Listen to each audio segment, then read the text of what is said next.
this? Welcome to the Killer Comic Show. Welcome to the Killer Comic Show.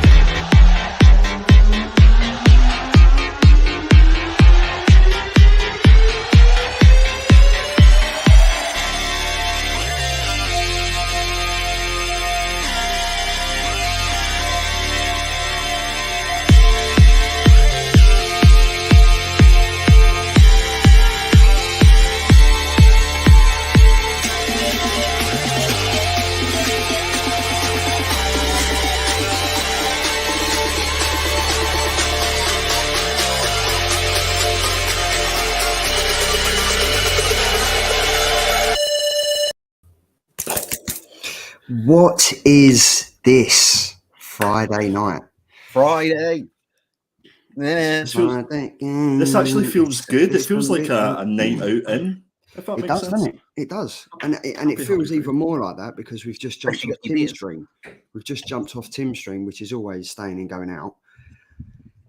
It's been a busy week though, boys, which is why we have moved it to a Friday night. We've been all extremely busy, and yeah, we couldn't not go without doing a show. So No. It's Friday. It's 9 o'clock. Hopefully, no one's got work tomorrow. If you have, stay with us till the early hours. We're not. We'll be doing an hour and a half, and then we're going to bed because. Does everybody get beers? I've got beers. I've got the old pint. Has everybody in the chat got beers? What's everybody drinking in the chat? Let us know. What we all drinking? Well, talking about the chat, it's very lively. We've got ABZ Comics, evening all. Let's go. We've got. I'm doing great. Got the tenants lined up. Hope all is well. And then I obviously cracked the old dad joke saying, "I assume you mean the beverage, not the people living in one of your properties." And there we go. He's like, "No, I've played 2.5 hours of badminton and then went straight to McDonald's." That's the thing we do in it. We go and spend hours at the gym or doing a sport, and I'm like, right, we're going to get a kebab. Doesn't actually matter though. For a personal trainer tip: as long as it's calories in versus calories out, it doesn't fucking matter what you eat. Well, there we go. And yeah, and just to add to Tom's portfolio, he's a fireman. He runs a comic book shop. He runs Not Quite Mint. He's an artist. He's a graphic designer, and he's a personal trainer. Yeah, and he's handsome. Yeah, but all those things, and I still can't spell because. But yeah, it is what it is. It's good. But yeah, we've got AB's in the chat. He's back all sweaty, sitting down with his tenants, ready for comics. We've got Phil's Nerdiverse. Great show last night, mate, and it was a fantastic comic. I think it's one of my favourite Wonder Woman comics. It's just like when you open it up and you look at the artwork, you're like, oh, I don't really get into it, but it's fantastic. And it comes as an oversized magazine books as well. So they're great. I picked up all three of them and I've got a trade paperback. So quality show from you and the guys last night. If any one of you can drop the link of the show last night for the Nerdbird, the Nerd Herd comic book Nerdbird? Club. The Nerdbird. The bird of the world. If you could drop the link in the chat and then everyone can check it out because it is really worth a rewatch. Who else have we got? We've got Ed Vic, morning, evening, afternoon, sir. We've got Mark Oldroyd, the sexiest man. I repeat, the sexiest man on YouTube when he modelled his Killer Comic shirt. You can see Tom getting a bit angsty there. Look. Yeah, I was like, what? I know I've been got down to third. Am I third now? No, you'll always be second to me, Tom. Always second. Oh. We've got Connie Dalton. Second to you. I meant second to me. Anyway. Connie, where are you this evening? Are you jumping on a flight and you'll be joining us in 25 minutes, or are you here for the long haul? Poptimist, Wagwan. He's even spelt it right. That is a talent. Look, Wagwan. There we go. Lovely. The Poptimist. There we go. Everyone's favourite Fuzzy Dunlop, and I'll tell you what, he is a man of the community. Like what he sent was amazing. You really are a good egg or a good tennis ball, whatever you want to call yourselves from Monday to Thursday. Fuzzy is at the bar getting the Jaegers in. Get the Jaegers in. There we go. I'll never bore of that intro. Sick animation, bro. Yeah. On top of that, after all the jobs that we've just said, he can also do crazy shit like that as well. Wait till you see the intro that we've got coming for the trades. That's going to be. It's not this week. It will be. It is going to be good when Tom. So if I plan it right, it's Charlotte's hen do next weekend. So I've got the weekend to myself. Or literally just me, the computer, and the intro. Hopefully, be done end of next week. There we go. Look at that. Look, there we go. And here he is. Look, he's eating his bag of Wotsits or whatever he was going to eat, and he's put his snoring dog to bed. It is Yesterday. the Hobgoblin's Hideaway. Make sure you check out the stream. Yeah. Oh, nice. Everyone loves a package from Tim. I got a package from Tim as well. We've got Comics First World. Evening all. Have a great killer Batman show. It is. I think everyone would have seen the post. It is a killer Batman show. We've got a new face. It is Gary Mellows Facer. Welcome, sir. Thank you very much. Who else have we got? Dave collects. Yeah. Evening, gents. I'm on lunch. Have to go back to work, but we'll be listening. Look at that. Love that. Absolutely love that. Connie's in Newcastle. She's here for the long haul. And yeah, that's it. Good show. Let's do it. So how's everyone been anyway? How should we start? Do you want to do the killer covers or do you want to do the killer pickups? Andy, when you do the killer pickups, we'll be here for about 20 minutes. So I'm interested to see what you got. We do killer pickups. Yeah. Where should we start? I'm going to start with my. At the beginning is normally a good place. Hobgoblin Hideaway claim sale extravaganza. As we say, it's like a night out in. If you missed the claim sale, make sure that you make the next one on the 30th of April, I believe. And yes. Yeah, 30th of April, I believe it is. And I'm sure we'll drop the link in there as well. Or we'll stick it in the description. So I went for some Jock covers to start with. So this is Batman issue number 650. And these are in fabulous condition. Needless to say, they always are. I haven't even taken the prices off them; just kept them as is. I got my homage to Tim, so I got Darth Vader issue number 14. And are you saying Tim looks like a Wookiee? A little bit. He actually, I'll say, yeah. I mean, now you said it. He does. Yeah. I can't unsee that now. All right, pal. It's true, pal. Tim the Wookiee Hobgoblin. There we go. Sorry, Tim. Not sorry. I've got Batman 648, another Jock cover that I probably have in the collection, but I couldn't resist because it's Jock. I went for Fantastic Four issue number 296. These are the special covers that have like the border and stuff like that. I don't know how many there is. I think there's maybe 12 or 13. That's a great cover though.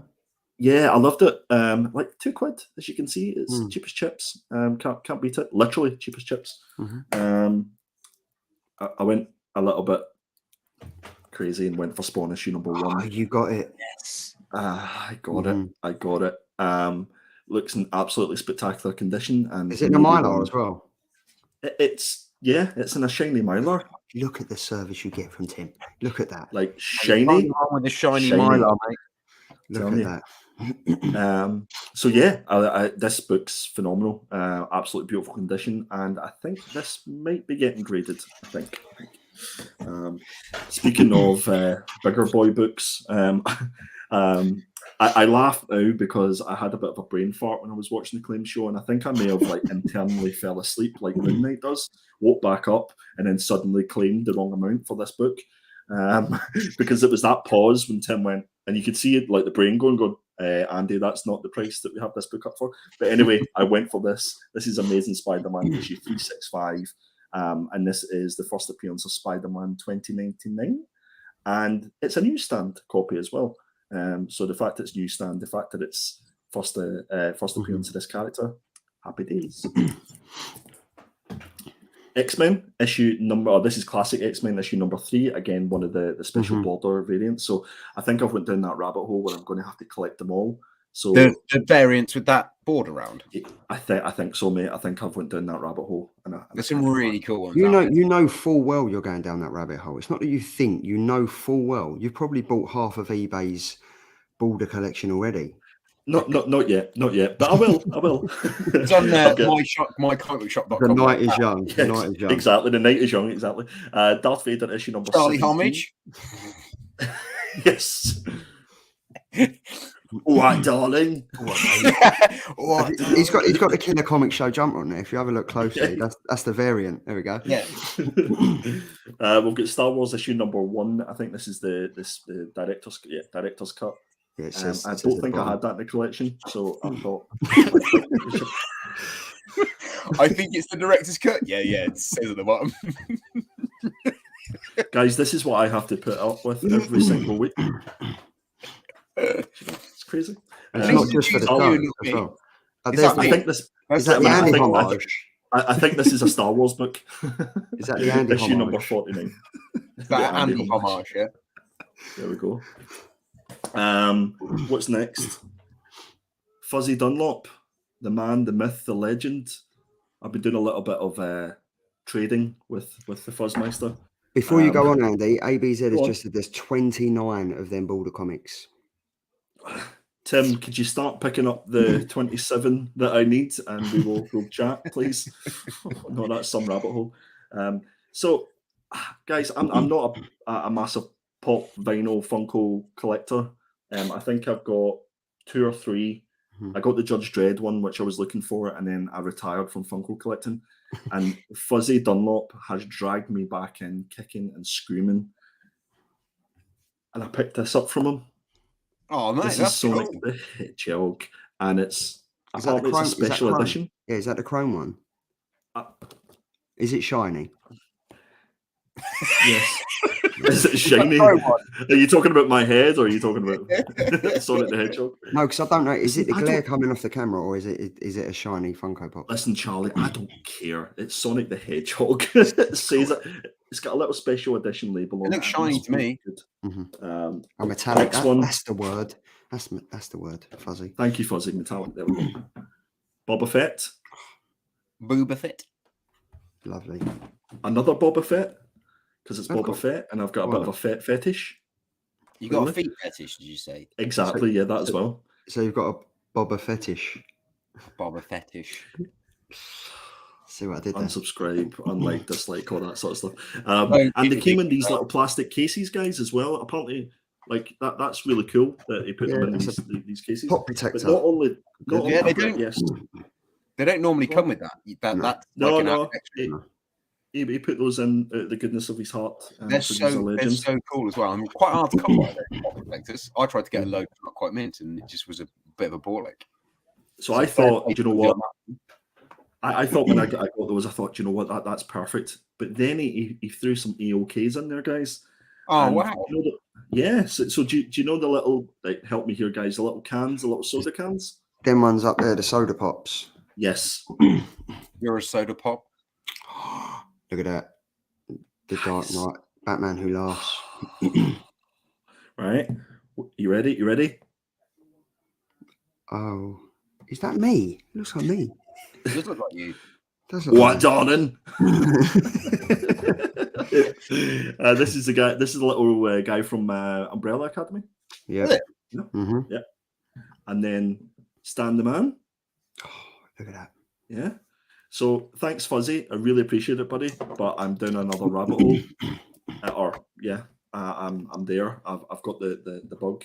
I picked up a little gift for you too, which will be winging its way. Now it's nothing special, but because I thought, you know what, we're going Batman heavy, DC heavy this week for the reviews, and you know everybody loves a little trip round Home Bargains or B&M shops.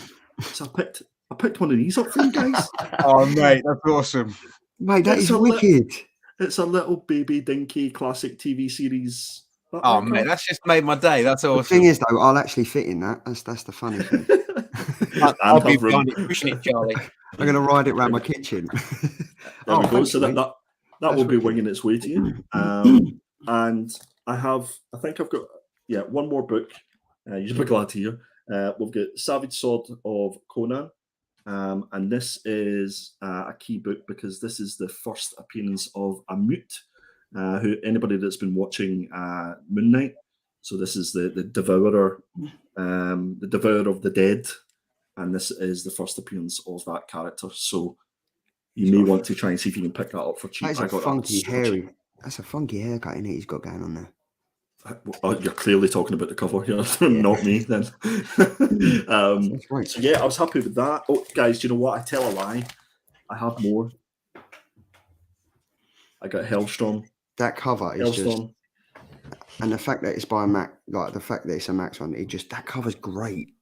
And this is another key as well. So I learned about this one from the Pressable Defect. Shout out to those guys. If you haven't subbed up to them, definitely go and do it. They've got really good spec. And these are modern pickups. So these just came through from Subway Comic. So we've got Darth Vader issue number 21. Got some Jenny Frisson. Jenny Frisson. Say it again.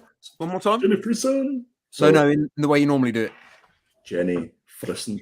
And the great thing about that cover is that it comes off, doesn't it? It does. Yeah, it's like it's one of those ones. It's a die cut, isn't it? Mm-hmm. I think arguably this was the nicest cover out of issue number 21. And Who is that? Is that Ivan Taylor? I don't even know who it is, to be honest with you. But I just loved that cover. And this was like open order for this book, so it wasn't like a ratio or anything like that. So and then I picked up second printing of this, obviously the first cover appearance of Mandalorian and Grogu to the collection. So that was all my pickups, guys. Anybody else? Tom, have you got anything? I know you've got something. I've got stuff, yeah. You want to go first, or No, go on, mate. That cover, Andy, was the Ricardo variant. Ricardo. Ricardo? Okay, cool. So I got my stuff this week from Galactic Comics. So I got my stuff I haven't had for a little while. So I'll try and get it monthly rather than weekly. But he sent me a load of stuff. So I got the J. Scott Campbell cover to Strange. Oh, that is nice. Nice. I was so close to getting that. I think it's nicer than the Virgin, to be honest. I like the Virgin, but I like the fact that it's got Strange written at the bottom. Yeah. Tom, Connie just said that she's mainly listening while she's writing reviews, and I looked up and Tom's change of hat threw me for a loop. Well, the thing is, I realised you're both wearing our original Killer Comics top, and I was like, I'd got the other one on, and I thought, well, I better change into the same one, so we've all got the same one. And then this far out of my box, and I was like, I'm gonna put that one. Consistency. There we go. I also got issue 93, the Gleason cover. I got that one as well. Yeah, I'll pick that up. I believe this guy's a new Venom style character, and it's Ben Reilly is the guy. I got the 1 in 25 for the Gwen verse. This is literally a cover buy, to be honest, because the story is naff. That is class. I like that. But I really like it. I don't know if you can see, probably not so much, but it's really like the old school kind of comic book with the half tones. Yeah. Oh yeah. Half tones. So it's got that really old school pop kind of like pop culture vibe going to it. I also got this from Amazon, which is quite a while ago, but I bought the Transformers Phase 3 Book 2. So it's a compendium of the most recent books all together into one. I absolutely love these. These are probably great. That cover and that looks awesome. Yeah, it's I've got the name now. Sarah Stone is the name of the artist. What's really cool is the eyes are like they're different. They're like metallic. Oh, okay. That's cool. Which is quite smart. Yeah. But I love these. I think IDW do the best collections because they're thick. They're like proper hardback bound. They've got really cool spines when you line them all up together. I mean, the Teenage Mutant Ninja Turtle ones are absolutely insane. I absolutely love those. And then finally from Galactic, I got this week's cover, this week's review pick of mine, which I'll get onto about it in a little while.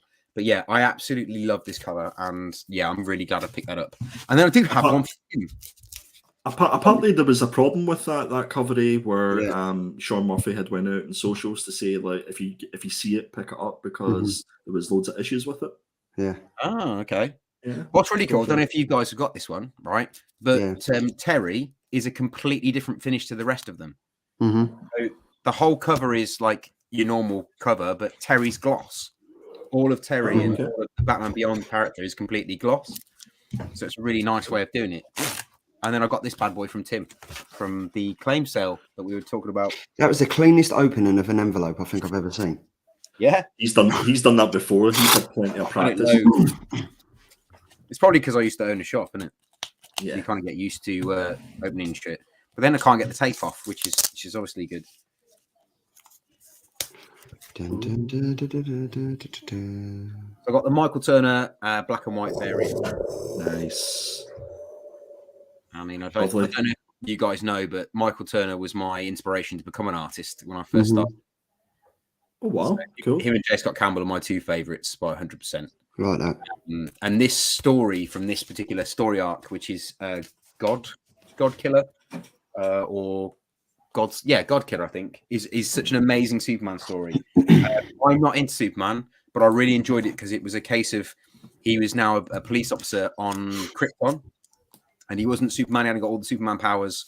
He was just a police officer, trying to keep the streets clean, as it were. Very, very good. Very, very different.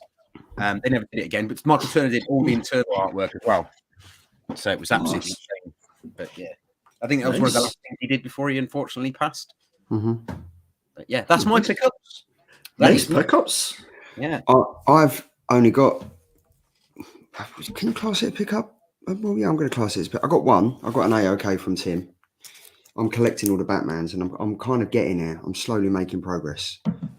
But yeah, this was number 49. I was after this a while ago, and Tim didn't manage to find it, and then he messaged me out the blue and was like, "Oh, you was after number 49, weren't you?" And then he found it, and then he sent it to me, and it was good man. I do love my Batman. And I'll tell you what, it's in immaculate condition. It is. I'll tell you what, it's a Batman heavy show tonight, isn't it? We've got Batman cars, we've got Turner books, we've got AOKs. It is. So yeah, that's from the lovely man. Tim over at Hobgoblins Hideaway, and so we was talking at the week. Was it on Saturday? We were talking. I was just randomly found like some CGCs in a box amongst some comics. Yeah, and I found Moon Knight issue number 2. That's cool. Good find. It is. I've been watching the TV show, and then Moon Knight issue number 3 as well. Nice. I've probably got issue number 1 somewhere. I just don't know where. Get those bad boys flipped very quickly. I'd say. Yeah, I think I will. But yeah, that's basically all I picked up. That's what I got. They're really cool. Those. What I find really interesting with looking at really old comic books that people have had is how tatty but how the kind of sleeves, like the original bags, now will going all wrinkly. I think that's amazing. Do you know why that is? It's not to do with boxing, is it? Yeah, it's the ink that they used, and it's the fumes off the ink that's actually shrinking the plastic of the bag. Okay. Right, do you know what this will make you laugh? So my dad, I'm going to see my old man in a couple of weeks, and he's like, I've got boxes, I've got 3 or 4 boxes of comic books like for you and stuff. He sent me a picture. When he used to collect comics, I'm not sure if comic bags were available then, but he's got some of his comics are wrapped in cling film. Shit. So they've got cardboard backing, like not the backing balls, they've got cardboard, and then they're wrapped in cling film. So even way back then, he was looking after his comics when there was no bags available. I mean, I'm probably going to get there and they're crinkled to fuck, but... did your dad buy these off the market? Probably. He probably bought them from himself. Down the market. Comics. Do you know what I mean? But yeah, that's all I got. Like, it's everything's minor compared to when Andy just does that, or Tom flips out a fucking 9.8 CGC that's been signed by someone. And so you'll need to let us know what books you pick up from your old man when you see I will. Yeah, of course I will. Yeah, definitely. Of course I will. I'll either be ringing you going, is he having a laugh? They're all fucking Beano and Dandy. Or it's all sandwiches that's inside all the clips. It's just all tuna sandwiches, yeah. That's one thing, right, that always gets me about being a comic book collector or like enthusiast. The first thing that people, if they don't know anything about comics, the first thing they think you're talking about is the fucking Dandy or the Beano. Charlotte's granddad is the worst. Every Christmas, he buys me a Dandy or a Beano, and he's like, "Here you go, add that to your collection." It's like, "Here I go, straight in the bin." I enjoy it. I enjoy reading the Beano or Dandy. Oh yeah, definitely. I love it. Guys, it was Willie. Willie. Yeah. So my Scottish friends, they'll know exactly what I'm talking about. I used to talk about your Willie. Of course. As long as I'm not talking about Willie. I used to get the Willie annual every single year, and just as you mentioned, the Dandy Beano and all the rest of it. Oh, that brought back mega memories. That's crazy. Mega memories. But yeah, that's the pickups. I'm looking forward to going to see him because he's like, "What boxes of comics?" I'm like, "Right, what have you got for me? What have you got for me?" I bet it's like Striker from like The Sun way back in like 1965 or something. He's just literally got pages and pages of page 3. Here you go, Charlie. I tell you what, guys, right? This is how bad YouTube is at the moment. So Fuzzy's just posted up Fat Bob, and it stopped it from posting and asking us either to hide it or show it. I think we'll show it. YouTube, Yeah. we'll show it. Go for it. Is it letting you show? Yeah, of course you show. Yeah, it's crazy, isn't it? Jesus, what a joke. Right, but yeah, it's that point of the show where we go on to.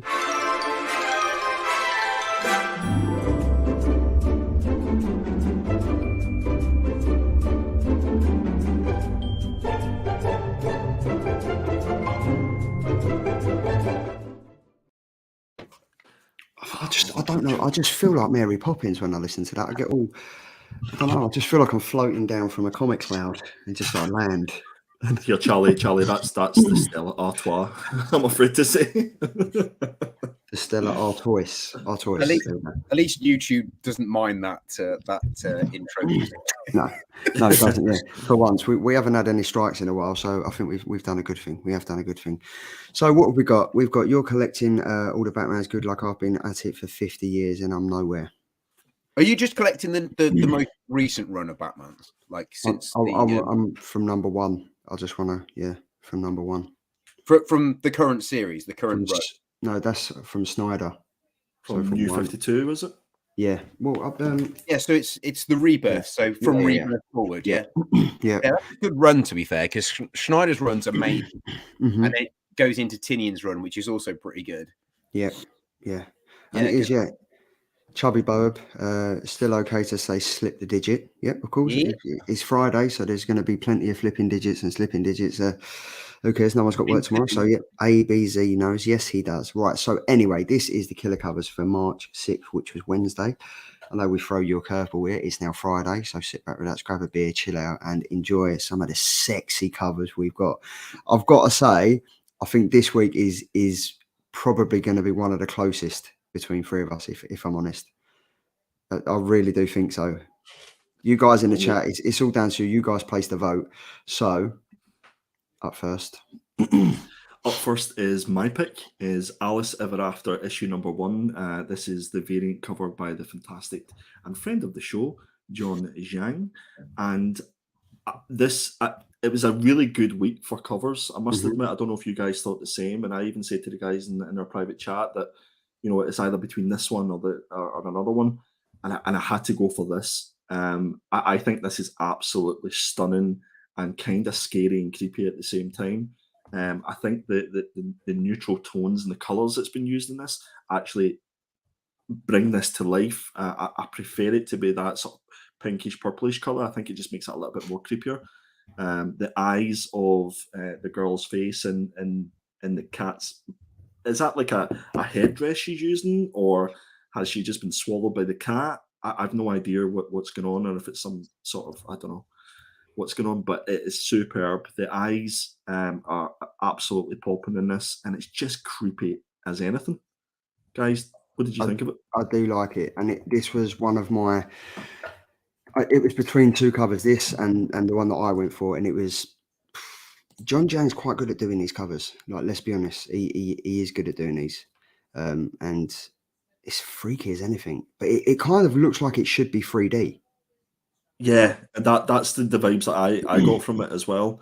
Do you know, John Zhang can turn his hand to absolutely everything. He can do this. He can do Transformers books. He can do Joker books. Absolutely anything. But yeah, this was definitely my pick, cover of the week. Who's next? I'm next. I've gone for the Batman 122 Jock 1 in 50 foil variant cover. This is just a winner all day long. Like, do you know what's really annoying though? Is the picture you get on the internet to show this really doesn't do it justice. It doesn't at all. It looks like he's done it as a watercolor background and stuff. Yeah, which it isn't. It's foil. And he's probably bought this already, or he probably will do. So we'll be able to show it in a couple of weeks or so. But it is amazing. I actually have bought it. But see, yeah, how can I say something bad about a Jock cover? I can't. I think that the only thing is whenever you get these actually in hand, it's almost like I'd prefer them if they were not foil, and if it was just black and white cover. because I think that the thing that makes Jock's covers and these artwork pop is when it's on that plain white background, because he's obviously black and white. I think this would have been one of my picks as well if I hadn't went for the Jang one. I think it's a really strong contender. So yeah, this is going to be a good week. Yeah, I was tossing between this one and the cover I picked. And having read one of Jock's books this week, I start to like his work more and more. You think it's not possible, and then you just do, and Andy, you need to let me know where I can get this from, because I definitely want to pick this up. I can't wait to see it in foil. I can't wait. Definitely. I would definitely sort you out. I think there's like 5 covers he's doing, and they're all 1 in 50s, which is an unfortunate thing for me because you pay a premium for them. I got the first couple from Forbidden Planet, and they were absolutely rare. They didn't even come in a bag and board, and you're paying a premium for them. It's shocking. But yeah, this is beautiful, and I can just imagine this getting signed by like one of the Tipex pens that Jock probably uses at conventions and stuff. It's going to pop. So that's me, Batman 122, Jock 1 in 50 variant, and mate, see what I mean?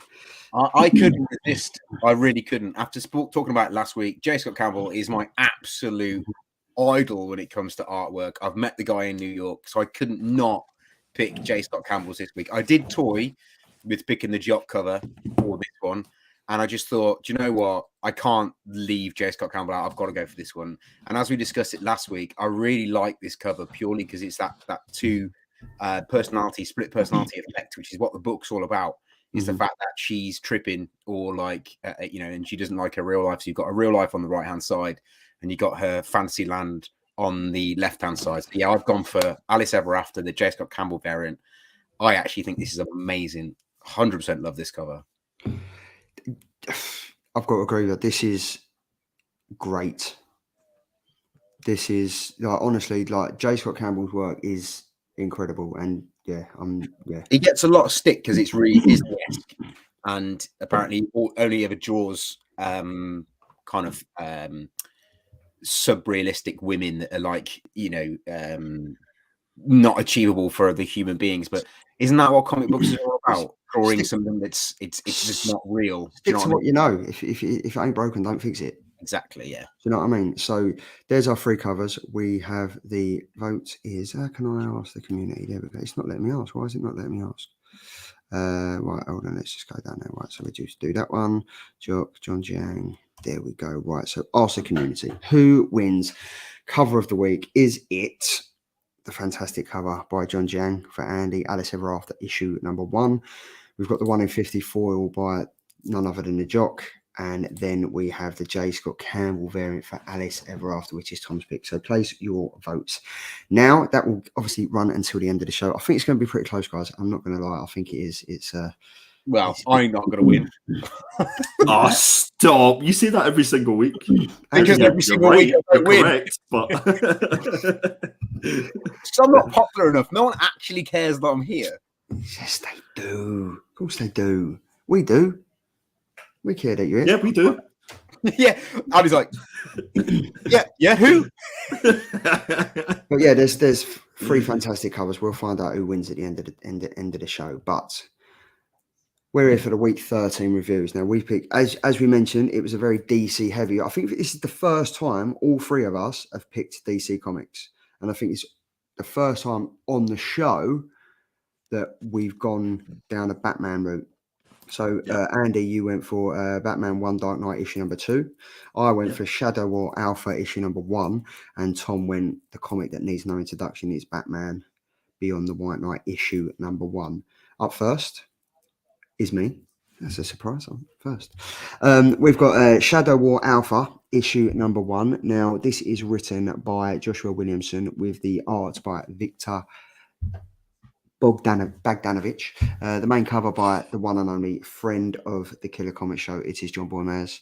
Cover B by Viktor Bogdanovic. Cover C by Tom's favourite artist, the 1 in 25 Dan Mora variant cover. And then John Boy did message me, said he was going to try and drop in actually tonight. Okay. Oh, wicked. Nice.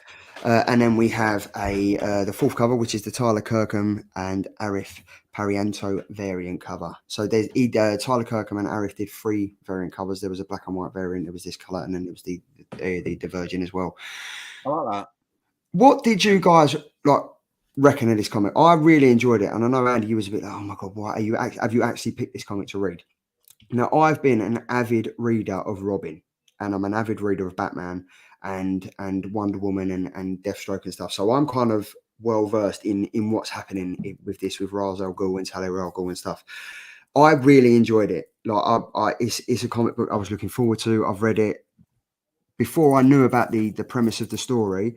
I was instantly attracted to the main cover because it's by John Boy Mass. So I was kind of like, John Boy went through a thing on Instagram where he was throwing up 4 or 5 covers that day, and he threw up one of these. He's done a Wonder Woman one. I think he's done like a Poison Ivy or someone else. And I was instantly attracted to this, and I was like, I'm going to read this. And when I found out it tied in to Robin, I was in hook, line, and sinker. It is. I loved it. I love the artwork. I love the storytelling. I like the whole concept of like the miscommunication between Batman, the relationship of him and Robin finally getting back together after Robin's been on Lazarus Island fighting to the death in like a blood sport, bloody battle royale type of situation. I thought it was a really fun, enjoyable comic, and I'm really looking forward to following this on. Like, there were certain parts in it where I was like, this is quite heartwarming. Like this here where Batman and Robin finally get back together. Like, at the end of the day, this is his dad. He's falling out of his dad. He's building bridges now. He's getting back to it. And then this here this come totally out of left field. Like, if you haven't read this, there is a spoiler coming, but this is the death of Ra's al Ghul. This is the death of Ra's al Ghul. This is a bullet in the head. Wham, bam. Thank you, ma'am. Your time has come. Moving on. This hit me in the feels. I'm not even going to lie. This hit me in the feels, man. And I was gutted about this because you really start to feel for Robin. You really start to feel for Damien. Like, yeah, he's like the little shit that no one, like, he doesn't care. Like, he don't give a shit about. He goes off, does his own thing, goes to Lazarus Island, wins a couple of fights, and then comes back and he's doing all this. This was a great, really enjoyable comic. Not going to lie. I loved it. I love the artwork. I'm Batman through and through. So this was always going to be a winner for me. Tom, Andy, what did you think? Tom? Okay, so I was drawn in straight away by the cover because it's John Boy Mayers. I was like, this is cool. Mm-hmm. Sold straight in. I would say I really enjoyed the artwork. I thought the artwork was great, really gritty, very Capullo-esque, very like Schneider Capullo-esque. Really thought it was good. I liked that it was gritty. I liked that it was, detailed enough for you to really get lost in some of the pages and some of the artwork. There's one panel that Charlie hasn't shown that I think people should go and look at, where Batman embraces Robin, and then there's like a silhouette of it happening behind as well, which is pretty cool. I think the relationship between Damien and Bruce in this is amazing. And the relationship between Ra's al Ghul and Talia is quite good as well. However, I did enjoy the book, but it's nothing new and it's nothing special. So I did feel a little bit like we've kind of had this story before. I didn't kind of think it was an amazing the most amazing book that I've ever read. Out of all 3 books, this is probably the lowest one of the 3. But I didn't. That's not me saying I didn't enjoy it. I did enjoy it.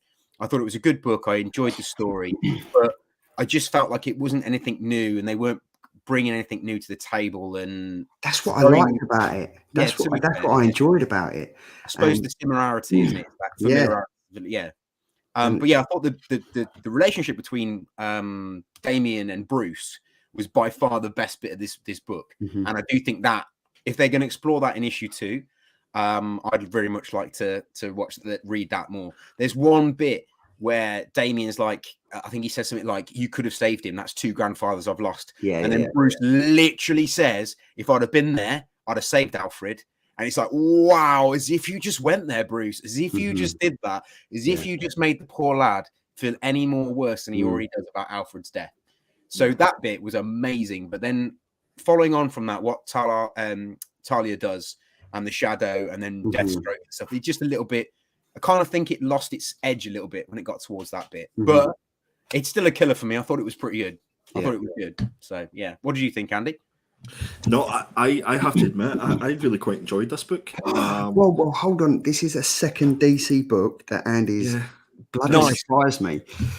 Listen, I don't know if it's the fact that I'm drinking non-alcoholic Beck's beer, or it's been a long week at work, but or maybe you guys are just really influencing me, you influencers. But I did enjoy it. We just become influencers. Joshua Williamson for Go me that way, huh? is it gets the best out of any character that he writes. He can write about anybody, and he would do an absolutely fantastic job. And I love the way this book sort of led you into thinking something was going to happen, and then it just took a turn, and you didn't know what to expect, which I enjoy. And it keeps it exciting. I think the panel on the right hand, in fact, both pages that you picked here are absolutely spectacular. The artwork on this book was crazy good. I wasn't too keen on his Batman, how he drew the Batman, but in fairness to that, I was coming off the back of just reading One Dark Knight, that's my Batman, and that's how I will see Batman. So this was a little bit of a different look. I haven't read a lot of the other books that connected this. So whenever you get the little star and it says, see this book or see that book, I didn't have the backstory, but I felt like I didn't really need the backstory to enjoy this as a sort of standalone. When it lost it for me, guys, is when we got to the end of the book and it said, to be continued in Batman 122. And I just thought, oh, no, I'm out. I can't do it. I can't be jumping from book to book and make... to enjoy this story, and it just felt like a massive big tie-in book. And for me, that I instantly lost any interest that I had in the book, and it was just for me, it was just an absolute one-shot, this book for me, and I don't think I'll be interested enough to go and get Batman 122 or whatever it was to see what happens. I appreciate that, mate. To be fair, I kind of felt the same a little bit. Because it then becomes something like King in Black sort of situation where there's lots of tie-ins all over the place. It's like, you don't really want that. Well, I've forgotten what book it is. I think it was it Empire by Marvel did last year?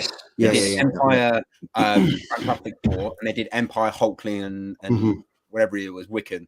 Yeah. And then they did the Empire book. But if you hadn't read those two to start with, you wouldn't know where Empire started. It was a little bit like that kind of stuff is annoying. Yeah. The question is this a book that's just been made to get people to jump onto Batman? I think it's people to try and get people on Deathstroke, because Deathstroke Inc. is pretty good. Yeah.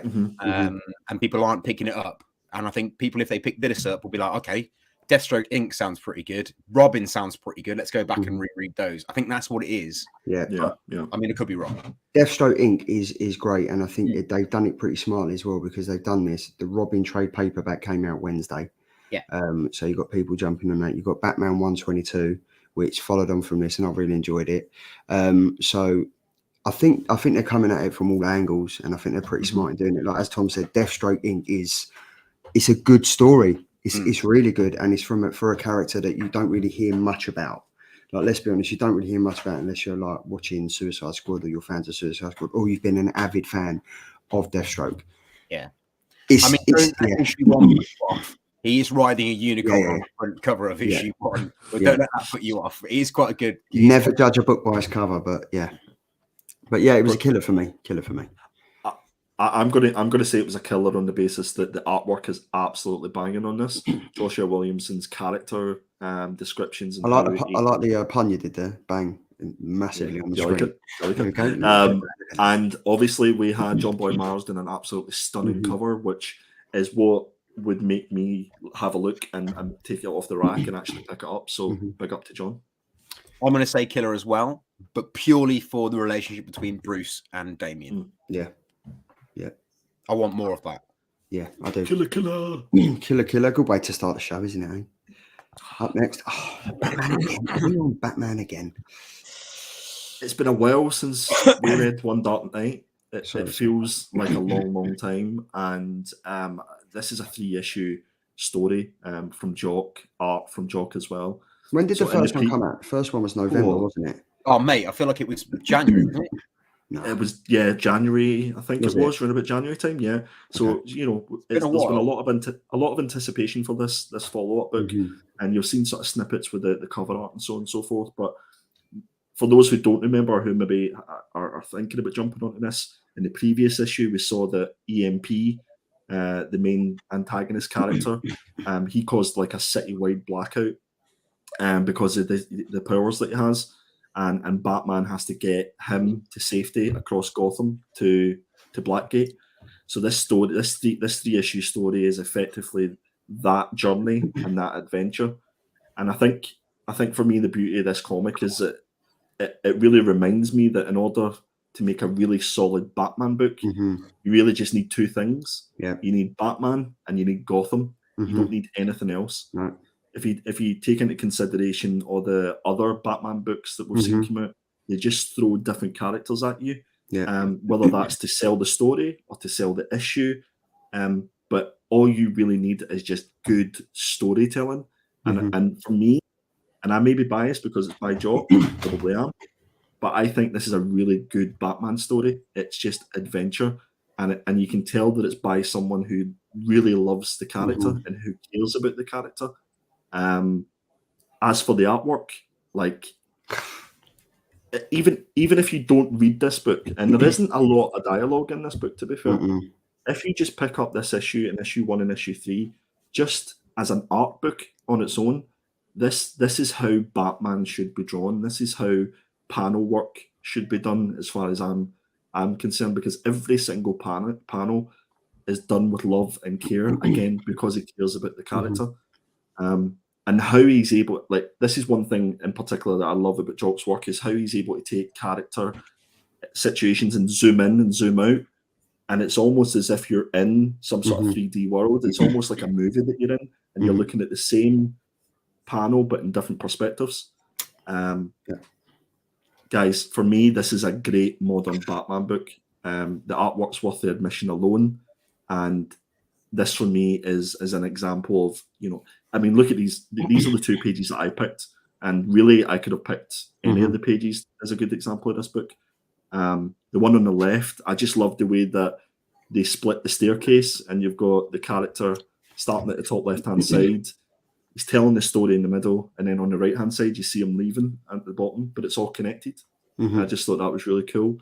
And then the subtle colour work on the right-hand side. You don't need a lot of colour in this to portray emotion. And I think this one is a perfect example of Jock showing pure emotion on a page. So this, guys, I could talk about this book for absolutely hours and hours and hours. I thought this was absolutely spectacular, and I really hope you guys liked it as well. Charlie, Tom? Go on, Tom. I went second last time. Do you want to go, Charlie? Okay. This, for me, is how a Batman book should be written and drawn. 100%. Honestly, this is, as you mentioned, right? This is what you imagine Gotham to be. It's great. Like, honestly, I didn't really think Jock was one of the best writers, right? And obviously, that's not his forte. Like, he's an artist through and through. He smashed it. For me, this issue was stronger than issue number 1. And I'll tell you why. It's because it was gripping. You really felt for the characters. There's a part in this where Renee Montoya, Jim Gordon, and who's the other? What's her name? The other lieutenant in it. She's on the panel on the right hand side. No, it's Renee Montoya, Jim Gordon, and then it's this one with the glasses on the right hand side. Velasquez, that's it. Yeah, Velasquez. The 3 of them. You think, right, after everything, all the shit that's gone on, they're going to have each other's backs. There's a situation in this where they're caught up in the middle of all the gangs. So basically, the overview is that Gotham's gone into blackout. It's gone, EMP's caused this whole blackout. And all the gangs of Gotham and Blackgate and surrounding areas, you've got EMP's gang that's trying to get hold of him to bring him back. And you've got various other gangs that either want to take over Gotham, want to kill Batman, or want to kill EMP. They're all fighting for everything. And it's all going to come to a head. And at one point, Velasquez, Montoya, and Jim Gordon, they're surrounded by 3 different gangs. And they're literally, the gangs are like, what's this? This has literally just landed on a plate for us. What's this? GCPD. And it all kicks off. They've just been in a car crash. Montoya's there, and you just think, oh, Velasquez and Montoya, they got a good relationship. No. And it was that part of the comic where I was like, wow, this is there's the emotion in it. There's the sublime drawing. The dialogue is first class for me. This is everything after reading Alpha War, coming onto this for me was the read of the week. And it was going to be a tough choice between this and the one you've chosen, Tom. But this for me, I absolutely loved it. The only thing I did have is that I had to read issue 1 again because it had been so long to kind of understand the story, the premise to get onto this. And I'm so glad I did that because it was like I was reading the first 4 or 5 chapters of a trade paperback. I done the exact same thing, and I don't know about you guys, but I can't wait until this comes out as, you know, a trade. I can just imagine it as a really nice hardback book, because I think that would be a really enjoyable just to sit down and read it from start to finish, because that's pure adventure. Tom, what did you think? Okay, so I'll start with a positive. So I thought the artwork, Jock's artwork is sublime. I totally agree with both of you. I think this is how Batman should be drawn. I think the fact of the matter is, you're right. All you need is Batman and Gotham, and Batman's task with Gotham. That is essentially what Batman is. The grittiness of it is great. I love the way he does all the paneling is insane in this book. I love the paneling. My only thing is, if I hadn't have read this twice and read issue 1, I'd have been bored as shit because I just didn't enjoy it. I just didn't enjoy the story itself. I thought some of the added characters were a bit clunky, and I thought some of the kind of the gangs that are in it are just really unnecessary. So I didn't really enjoy that side of it. The art side, like you said, if you just pick this up for the artwork and not the story, I mean, amazing. The artwork is absolutely insane. I'm not saying that the story is bad, because once I reread issue 1 and then read this again, I thought, do you know what? This would be an amazing book if I had all 3 issues. I think the problem is I've had to wait so long to get to this, I'd forgotten what happened in the first book. So what I should have done really is read the first book before I read the second book, rather than going straight in and reading issue 2. So I did think it was a little bit disjointed. I didn't quite understand elements of it. Some of the characters I didn't quite gel to. But like Charlie said, I think the one bit that got me was the betrayal of the GCP characters. And then I thought the whole EMP thing where Batman's brains scrambled because of the EMP as well. I thought that was really clever. I really like the paneling on the scenes where you've got the map and it's showing you where Batman's traveling to. Really, really clever layout. I think the whole thing as a book in general is amazing. I just think the story lacked a little bit in this issue 2, although you get a few revelations of what's going to be happening, you know, about EMP's son. You get the whole Velasquez thing. I think that's really cool. I just think as you're going into issue 3, I wanted more from this. I'm not excited about issue 3, but then again, like I said, I read issue 1 and then issue 2 again when I was a bit more like compos mentis, and it made more sense. So I think this as a book shouldn't have been split into 3 books. As one, it would have been much better than reading 1 and then another and then having to wait a month and then read another. Because we're probably going to have to wait 3 months for issue 3. So by the time we get to issue 3, I will have forgotten what's gone in issue 1 and 2, which is quite annoying. They're pretty smart, though, the way they've done, and you can see why it's taken Jock so long, because it's so intricate, it's so well done, it's amazing. But I totally get where you're from. If this was to come out as a book, one dark night, boom, done, there you go, that's it, signed, sealed, delivered, is your book. I think it's win-win. I think there's going to be people that are like chomping at the bit, first in the queue when this comes at issue number 3. I can't wait for this to come out. But then there's others like GP Venom who's going to wait and pick this up as a trade. So I think for the comic book readers out there, they're going to enjoy reading the individual issues. But for the trade readers, they're also going to enjoy it as well, because they're going to have the luxury of reading the whole story from start to finish. Do you know what I mean? And that's what I would do. Yeah. And Andy, I think what you mentioned about, we were lucky enough, we had Jock on the show when he was in like the design stages and talking. We was also lucky enough that when we went off camera, he showed us the sketchings that he's done in his studio and stuff. If this was just that with no dialogue, I would also be all over that. You wouldn't need, I don't think you need some of the dialogue. No. Yeah, there's quite a few panels where the artwork does all the work for you. You don't even have to read. Agreed. Which is why I love this book. I love it so much because of the artwork. I just think that some of the dialogue is really unnecessary and some of it's really clunky. But as an art form, Jock is fucking superior to most. Yeah. In all fairness. So, but I'm saying this is a killer, 100%. Definitely. I'd agree. For me, I think this is definitely a killer. I think this and I can totally understand what you're saying there, Tom, because it's been such a gap between the two issues that if you just pick this up off the shelf, then I think it would be a struggle to connect the dots. I think if you read that issue 1 first again and then go into this, then you'll get the most out of this book. But I think this actually, the story will absolutely shine, and the artwork will shine as well whenever this comes out as a trade. I cannot wait. I'm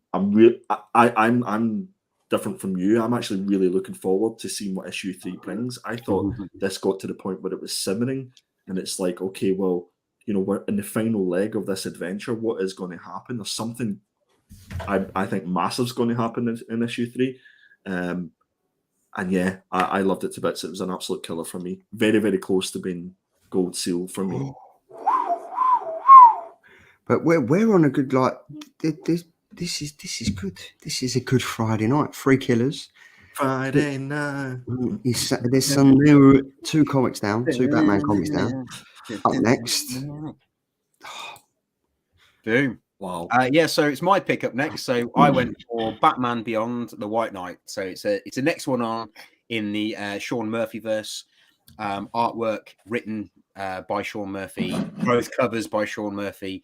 Cover A is probably my favorite. I do like cover A, but cover A is definitely my favorite on this one. This is basically what's happened to Gotham in the 10 years that Batman has been locked up since the Joker died. 10 years. It seems mental, doesn't it?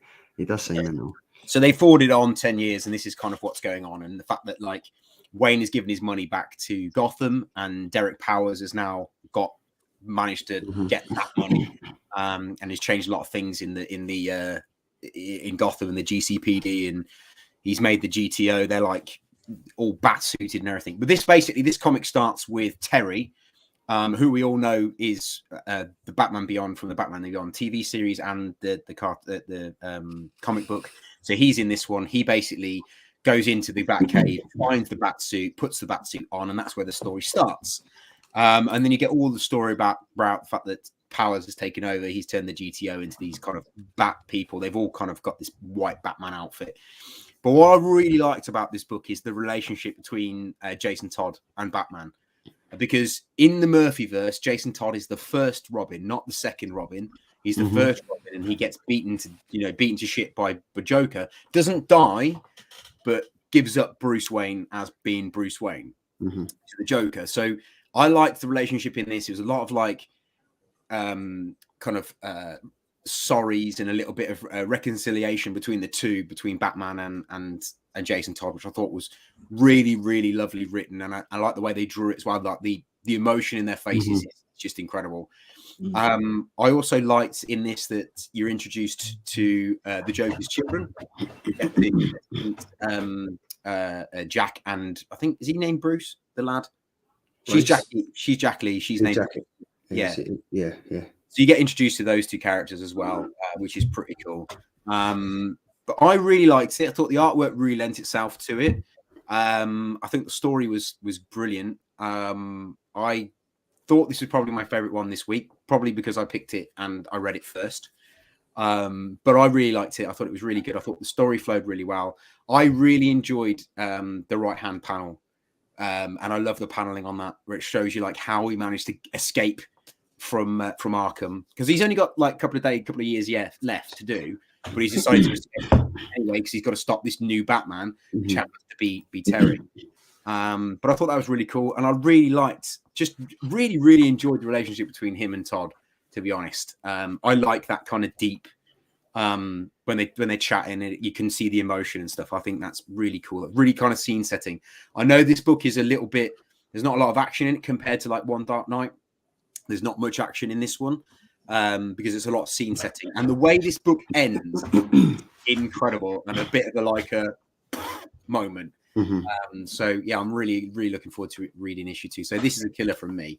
So what did you guys think, Charlie, Andy? Go on, Andy. You go, Sam. Go on. I felt like I was a little bit lost with this book, but it wasn't the book's fault. It wasn't the comic by any stretch of imagination. I think it was just one of those ones where I would have probably benefited to read Curse of the White Knight again and go back and enjoy that again, enjoy Batman White Knight, and then delve into this. Because I felt as if I had to up my Batman game because I was asking questions and yeah, I think for me, I probably would like the opportunity to go back and read this again. I did enjoy it, but I didn't. I think the anticipation of it. I think I was looking forward to it more than when I actually sat down and read it. I think you mentioned emotion. I think the emotion in this book, the portrayal between sort of Bruce and Jason, and the sort of that there was feels like vulnerability with the characters. The way that Sean Murphy portrays that in the artwork is spectacular. Like you feel the emotion. I really enjoyed when Harley Quinn had that scene. Yeah. Oh yeah. She's so like relatable. It's like she's a relatable mother. She's trying to raise her 2 kids. It's a challenging world, and she's living in this Batman world that we see in the pages. I would say that this alone, you could read it and enjoy it. You don't need to necessarily have read everything else. But having read everything else, I was trying to remember back and go, well, how did that connect? And have I missed something there? So I think you'd be doing yourself a favour if you went back and read Curse of the White Knight and Batman White Knight, because I would say that the Murphyverse is probably the best of Batman. I would say. I would love Sean Murphy and Jock to get together and just make a lovely Batman book, baby. That would be amazing. I would pay for that. Honestly, I think it would be absolutely stunning. But yeah, I enjoyed it. I didn't get a lot of it. I think it made me realise that I need to up my Batman game, and I don't know enough about some of the characters. And hopefully Charlie can help me out with that. Before you jump in, Charlie, the one thing I forgot to mention when I was talking is the one thing I thought was really cool, and I'm sure Charlie noticed this, is each individual's character's shadows, yes, what their character would be. So, like for instance, when Harley Quinn slaps Jackie, Harley Quinn, she's the Joker. It's really interesting the way he's done that. Sorry, I've seen that. That was really nice. I thought that was a really nice touch. I enjoyed that. Yeah, it's literally. I'm just gonna pull that panel out quickly because as you see there, as she's slapping, she's become the Joker. It's like for me, the Murphyverse of Batman is the best Batman. Like the world that he has created, the world that his wife Katana Collins has created with Harley Quinn. I don't think you can get no better Batman. Honestly, I really don't. I think there's stories out there. Like there's stories out there. You've got Snyder, you've got Jock's Black Mirror. That's a separate entity. The Murphyverse, the White Knight, Curse of the White Knight, Harley Quinn, and Beyond the White Knight. For me, if you're getting into Batman, I would suggest this. I would suggest the Murphyverse because I think it's awesome in all sense of the word. The narrative, the character building, the characters you get to see, the artwork is fantastic. Like this is what I expected, and I totally agree with you. If it's been so long that reading back of the previous trades, you'll enjoy this a lot more. But you could also just pick this up and think, I've never read it before. Let me find out. Oh, Batman's been in prison. Bruce Wayne's been in prison for 10 years. He's lost everything. We're starting a new chapter. I just thought it was incredible. Like the artwork, the subtleness of this for me is very King of Spies-esque. And I think that happens exactly the same. Yeah. And I think it is because Matteo Scalera, Sean Murphy, and Katana Collins they're all good friends. They're very close friends. So obviously when they're working together on various projects, they're all going to take the best of themselves and incorporate into what they've done. You can see that Sean Murphy's artwork is very much like Scalera's, and you can see that what Katana Collins done is very much portrayed in this with the Harley character. So I think the way that they're combining and they're intergelling and stuff like that is great. I just really loved it, and one of the way that it ends is great. Like you just take a step back and you're like, whoa, it really is good. Like I'm the Joker. I can be anything I want to be. Do you know what I mean? And it's kind of like there's a Joker in all of us. Is it going to come out, and how long is this going to go on for? But one of the questions that I got asked, and I got asked by the man sitting below me, was, who is Terry? Who's this new Batman? So Andy, I put together a nice little slide. Literally just did this just before we came, and I put on a little slide for you. And it is, who is Terry McGinnis? So Terry McGinnis is the vigilante known as Batman in the future, so Batman Beyond, having taken over the mantle after the aging Bruce Wayne went into retirement and later died. In the DC Animated Universe continuity, he eventually learns that he is the biological son of Bruce Wayne under covert genetic engineering by Project Cadmus. Their biological relationship is unknown to both Terry and Bruce at first. The former was conceived and raised by Warren McGinnis, whose reproductive DNA was rewritten to match Bruce Wayne's. So there we have it. That is an overview of who Terry McGinnis is. His first appearance was in Batman Beyond Rebirth Part 1 in 1999, and his first comic book appearance was in Batman, I've said Bayman, maybe it was Bayman Beyond, issue number 1, which was in March 1999. So there we have it. That who is Terry McGinnis. He is Batman Beyond. And it is... Do we have a nice little the more you know jingle? Tom, can you just put something together right now on the spot? Jingle. Bear with. Let me see what I've got in the stash. Thanks for that, Charlie. Yeah, as I said, I need to up my Batman game because I was completely lost. But I don't think you were the only one. I don't think you were the only one that would have been lost as well. If you're not an avid reader of Batman Beyond, you kind of wouldn't have known. Like, I mean, Terry's name gets mentioned in The Curse of the White Knight. It gets mentioned, and you kind of hear about him having a partnership with Duke and stuff, and you're kind of like, well, who is Terry? But yes, hopefully this helps for the avid watchers of the show who are kind of like, who's Terry? Who's this Terry guy? Who is he? I reckon ABZ's absolutely nailed it there. He always thought that McGinnis would make a really great name for a Scottish dark ale. Oh, mate, definitely. We don't know. We don't know Terry McGinnis' background, do we? We don't know where he come from. He might have worked in a brewery. He might have worked in Gotham Brewery. He might have been the reason why the Joker fell into the acne things and stuff like that. So who knows? But we're about to find out anyway. Exactly. But this for me was 100% killer. 100%. I've enjoyed the Batman week. I'm going to say this was a killer because of the phenomenal art. That's why I'm going to give it a killer. Tom? Yeah, it was a 100% killer from me, man. I absolutely loved it. It's the McGinnis universe. The Murphyverse is by far my favorite, and I love the fact, I don't know if you guys have read this, but it was on Bleeding Cool a couple of weeks back, that there's a possibility he's doing one more, which I think is the Red Hood. Dark Knight presents Red Hood. Yeah. And then he's got one more planned after this, and then they're doing a compendium of all of them together in one book. Okay. So in chronological order of how you should read them. Sold. Yeah, exactly. So Done. yeah.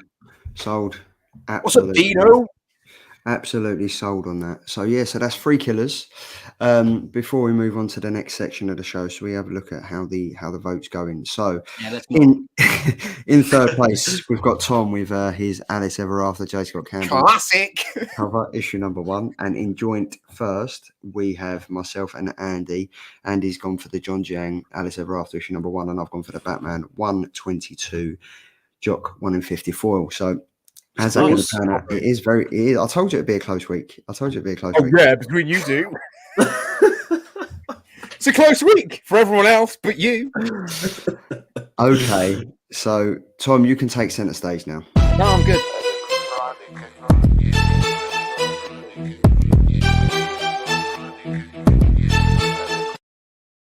No, I'm all right, thanks. I was just expecting put his little camera off and stuff like Yeah, that. it's And like- then just it's like, see ya. Come back, it's like. Yeah. Right, so it is that time of the week, or well, the end of the week, where we discuss the killer keys that are going to be coming out next week. So that is for DC, that'll be the April the 12th, which is the Tuesday, and for the rest of us, it is the April the 13th for all the other books. So yeah, these are the keys that I think you guys should be looking out for, which are worth picking up. So first up is Nightmare Country, Sandman. This one is the next kind of stage in the Sandman series that's going on at the moment. This one is written by James Tynion, art by Alessandro Athasurin.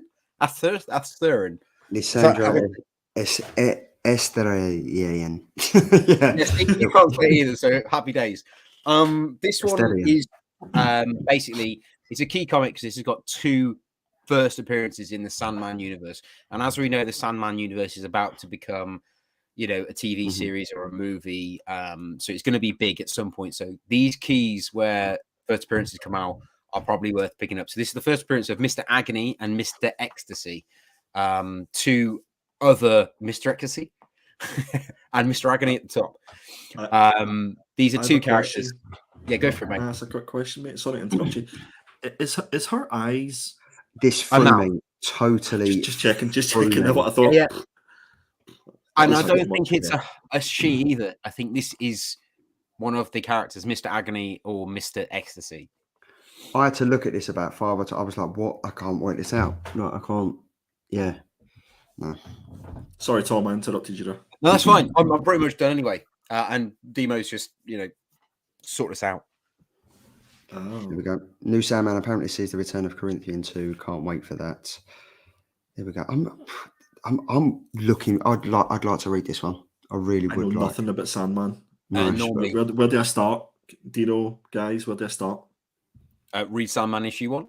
Episode 1. Yeah. Issue 1. Another Batman. Get in. Okay, so this is the current run of I Am Batman. I think this is based around the Fox version of Batman. He's not Bruce Wayne. I think it's what Lucas Fox is the Batman in I Am Batman. This is the John Ridley written book, artwork by Christian Juice.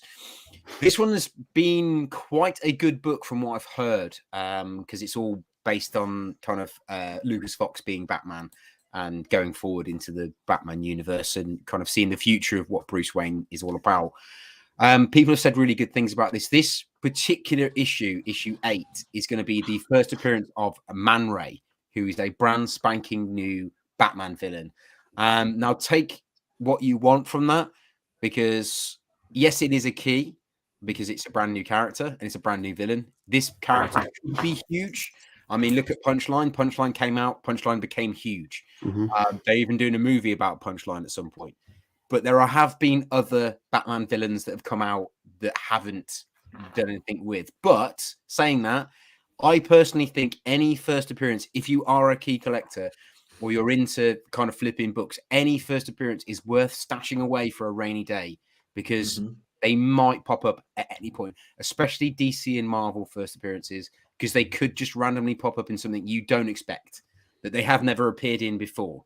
Like, for instance, I think it's Suicide Squad, the Ratcatcher. She actually isn't in Suicide Squad book. So if you'd have had the first appearance of the Ratcatcher, you'd have been quids in, if you like. So keep an eye on that kind of stuff, guys, is what I would suggest from me to you.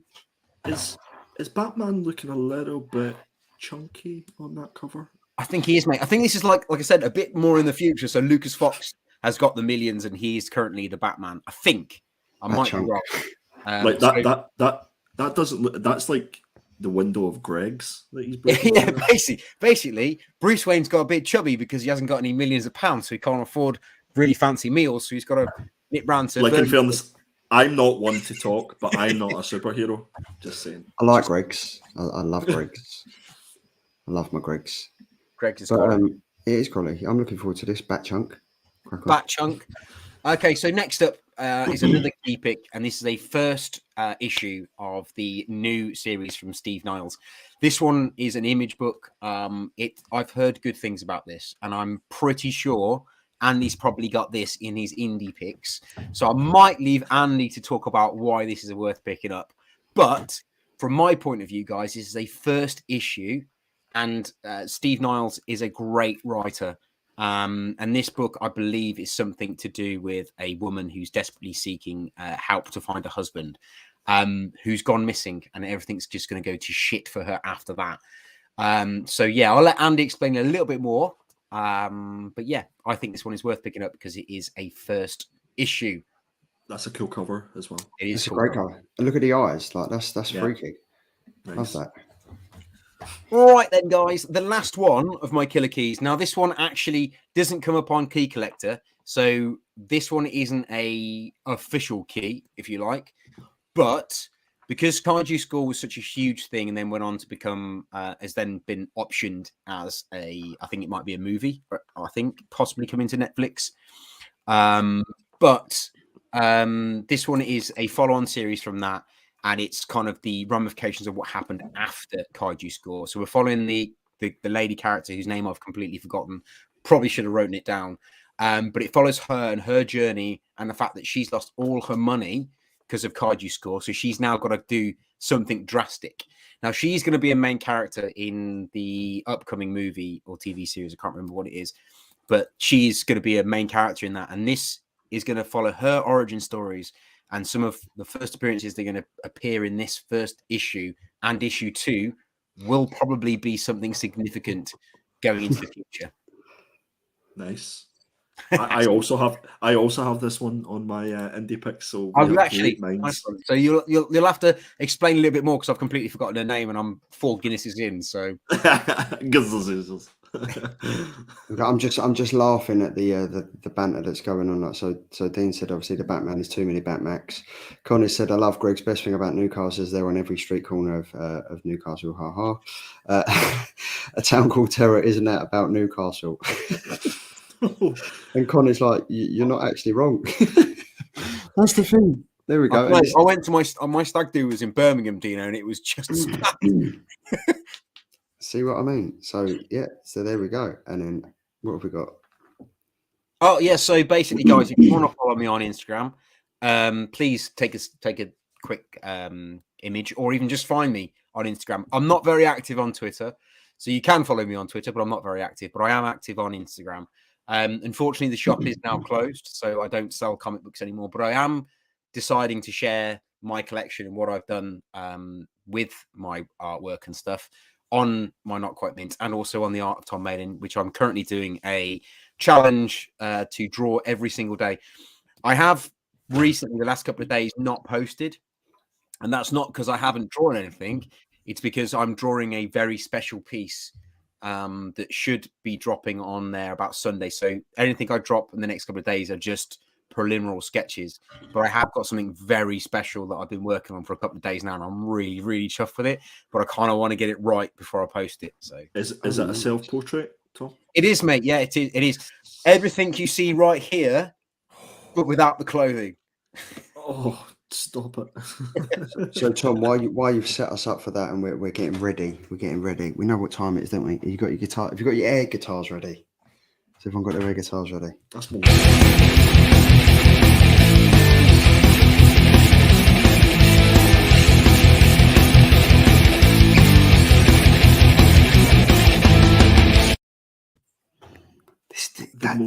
It feels better on a Friday, doesn't it? It does. It does. I was actually going to get into it there, but that's the most rock and roll intro for the least rock and roll person in the world. Killer Indies, folks. You've disappointed Tom. You've disappointed Dino. Disappointed Tom. I thought we were finally getting your OnlyFans. Do you know what though? Saying that, Andy was like, we're talking about collections and books the other week or the other day, and Andy was like, "Oh, I'd love to see your collection." So I sent him a link, which was www.hotfiremaninisunderpants/OnlyFans. But the thing that he didn't say is that he went down a rabbit hole and bought 4 covers. Yeah. Hey.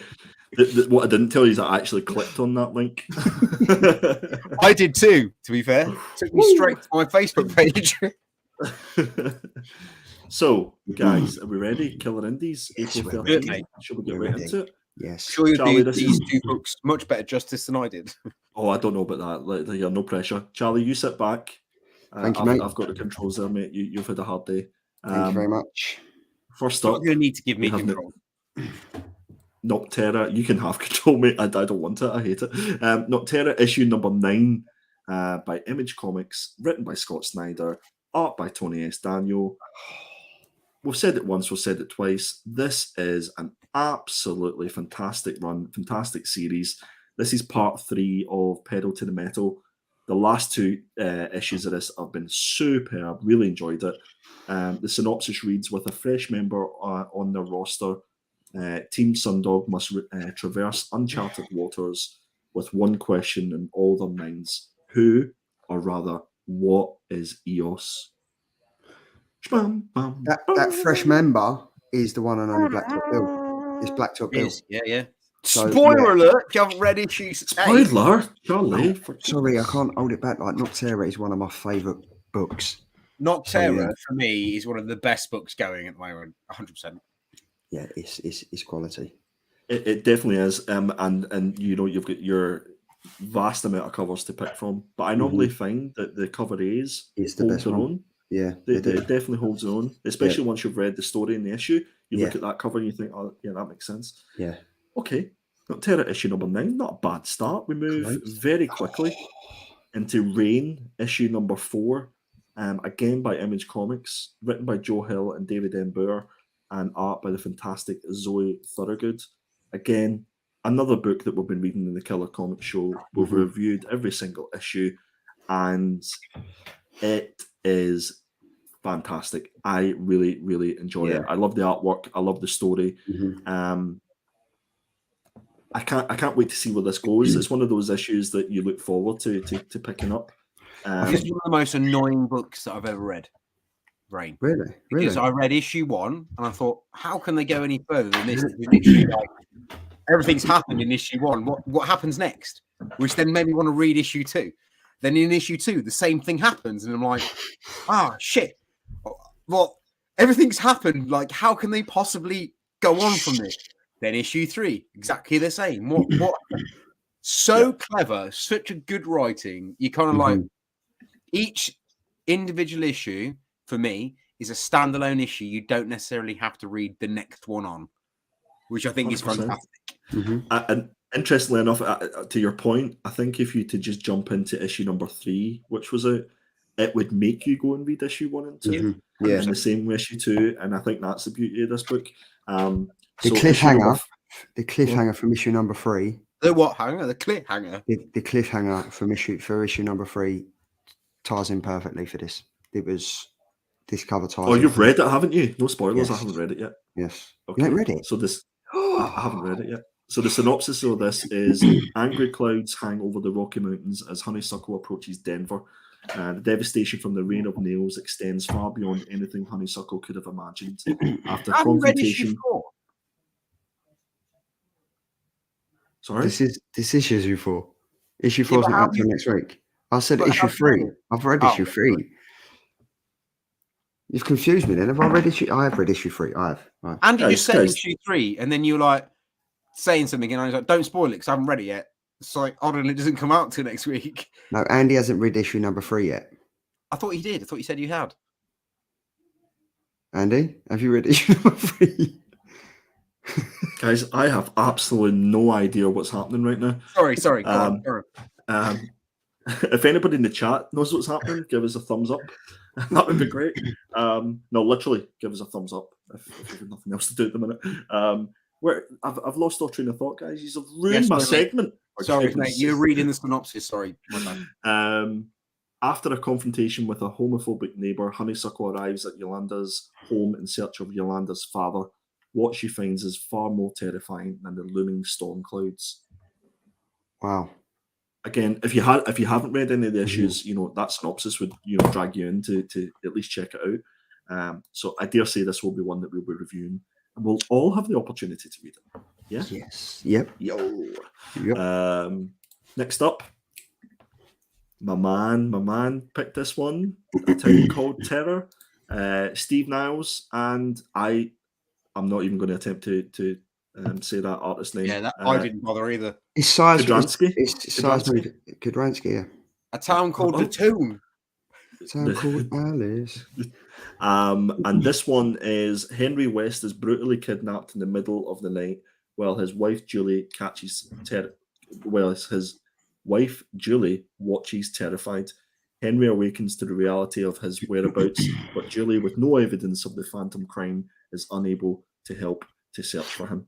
A new series from the minds of cutting-edge horror creator Steve Niles, who also done 30 Days of Night, and Kudransky, who done Spawn and The Punisher. So there's all the reasons, plus what Tom said. He didn't do his name, Kudransky. This looks freaky, man. I feel as if I just made that name up, to be fair. Do you know what? It sounded good. I'm I not went gonna with lie. that. I committed. It does look Next good. up, we have this. We have Midnight Rose, issue number 1. This is on my list, but I didn't put it in. I wish I had now. Listen, it looks so good. You've got Jim Starlin writing and Nicole Jelenic on artwork. It's from Aftershock Comics. And as soon as I seen that it was Jim Starlin, it was actually the cover that sort of piqued my interest. And then realizing that it was Jim Starlin, I was all in. I was like, I have to check this out. So let me see, what does it say here? A taste for killing the fall red crow. So it's on a journey through the life of a singular, frightening, and very human creature, Midnight Rose, a particularly bizarre tale of loneliness, love, and what happens when you can't help but give in the vengeance thrown deep within yourself. Sounds scary. Do you know why you were drawn to this cover, Andy? And I think this Tell is me. why I was drawn to this cover. Is it's very old school. It looks very old school. J. Scott Campbell, Gen 13. It does. You're absolutely right. Yeah.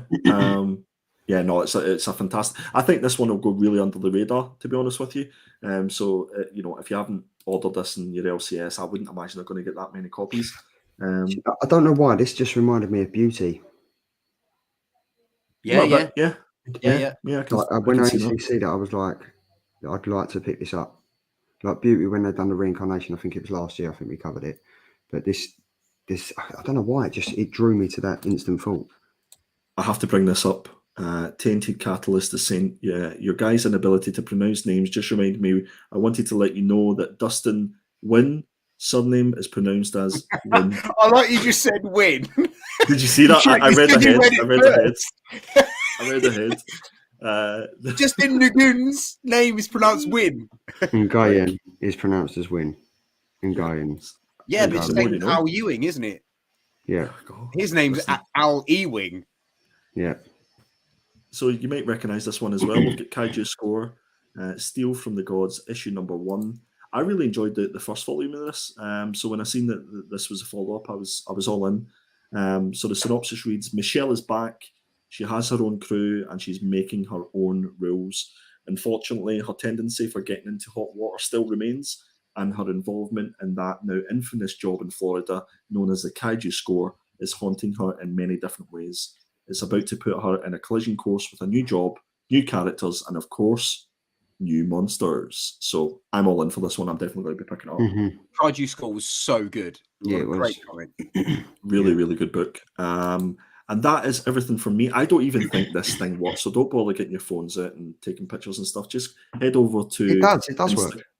Does it really? Yeah, it does work. And it also You do this every week and you know full well it works. And just check it, see if it works. Just check Just get your phones out and check that it works. Let me know if it works. But it also gives you 10% off Deliveroo. So when you scan that... It also gives you a subscription to Andy's OnlyFans. Oh, no, I wouldn't even, you'd need at least 50% off for that. But yeah, check me out at perpetual.comics on Instagram. And I am also on Twitter at Perpetual Comics. And that has been next week's Indie Picks.